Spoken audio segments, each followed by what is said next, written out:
પ્રકરણ 13 ગીતામૃતમ શ્રીમદ ભગવદ્ ગીતા મહાભારતના ભીષ્મ પર્વનો એક અંશ છે.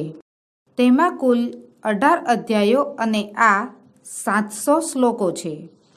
કુરુક્ષેત્રના મેદાનમાં પાંડવો અને કૌરવો વચ્ચે મહાયુદ્ધ થયું હતું.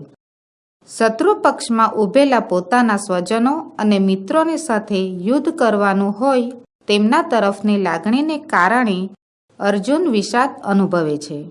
વળી સ્વજનો સાથેના યુદ્ધના પરિણામોથી ડરી જઈને યુદ્ધ કરવાનો વિચાર પડતો મૂકે છે. અર્જુનના સારથી તરીકે રહેલા ભગવાન શ્રી કૃષ્ણ તેને કર્તવ્ય અને અકર્તવ્યનો ઉપદેશ આપે છે. શ્રી કૃષ્ણનો આ ઉપદેશ ભગવદ્ ગીતા તરીકે અખિલ વિશ્વમાં પ્રસિદ્ધ છે. તે સમયે અર્જુનને આપવામાં આવેલો આ ઉપદેશ આજે પણ એટલો જ પ્રસ્તુત છે. જગતના તત્વજ્ઞાનના ગ્રંથોમાં ભગવદ્ ગીતા ઉચ્ચ સ્થાને વિરાજે છે. ફળની પરવા કર્યા સિવાય પ્રત્યેક માણસ જો પોતાના કર્તવ્ય કર્મમાં લાગેલો રહે તો સંસારમાં સર્વત્ર સુખ પ્રસરી જાય એમ છે. ગીતાનો આ કેન્દ્રવર્તી ઉપદેશ છે. પ્રસ્તુત પાઠમાં ગીતાના 7 શ્લોક પસંદ કરીને મૂકવામાં આવ્યા છે. આ શ્લોકોમાં ક્રમશઃ આત્માની અમરતા, જન્મ અને મરણની અનિવાર્યતા, કર્મયોગનું સ્વરૂપ, જ્ઞાનનો મહિમા, ભક્તના પ્રકારો તથા સ્વભાવ અને સાત્વિકી બુદ્ધિનું સ્વરૂપ આટલી બાબતોનું નિરૂપણ થયું છે.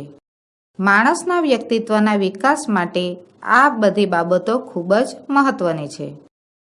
ન જાયતે મ્રિયતે વા કદાચી ત્રાયમ ભૂત્વા ભવિતા વા ન ભૂયઃ અજો નિત્યઃ શાશ્વતોયમ પુરાણો ન હન્યતે હન્યમાને શરીરે.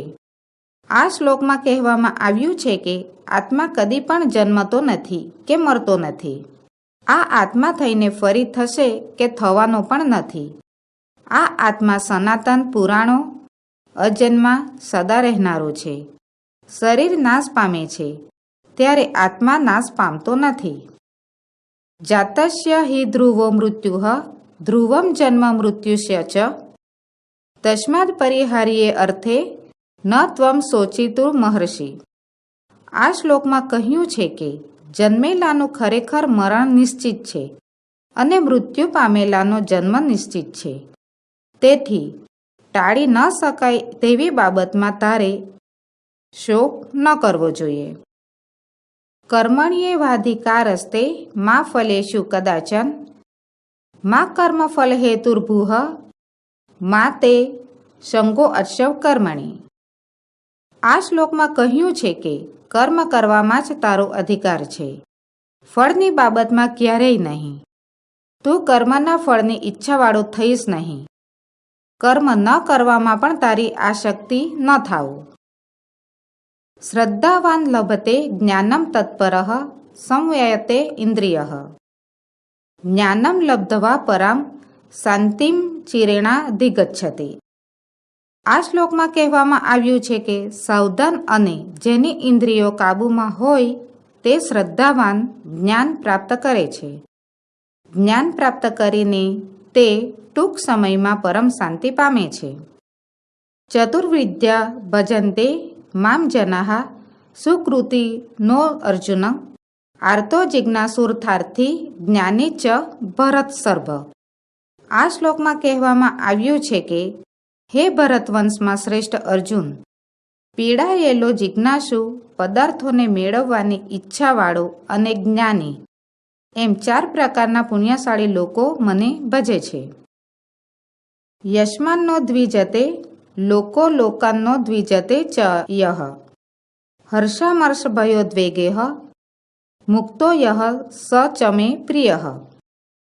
આ શ્લોકમાં કહ્યું છે કે જેનાથી લોકો દુઃખ પામતા નથી અને જે પોતે લોકોથી સંતાપ પામતો નથી, જે હર્ષ, ક્રોધ, ભય અને ઉદ્વેગથી મુક્ત થયેલો છે તે મને પ્રિય છે.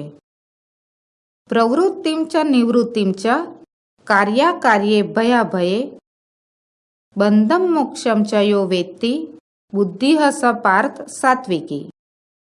આ શ્લોકમાં કહેવામાં આવ્યું છે કે હે પાર્થ, જે બુદ્ધિ, પ્રવૃત્તિ અને નિવૃત્તિ, કર્તવ્ય અને અકર્તવ્ય, ભય અને અભય, બંધન અને મુક્તિને જાણે છે તે સાત્વિક બુદ્ધિ છે.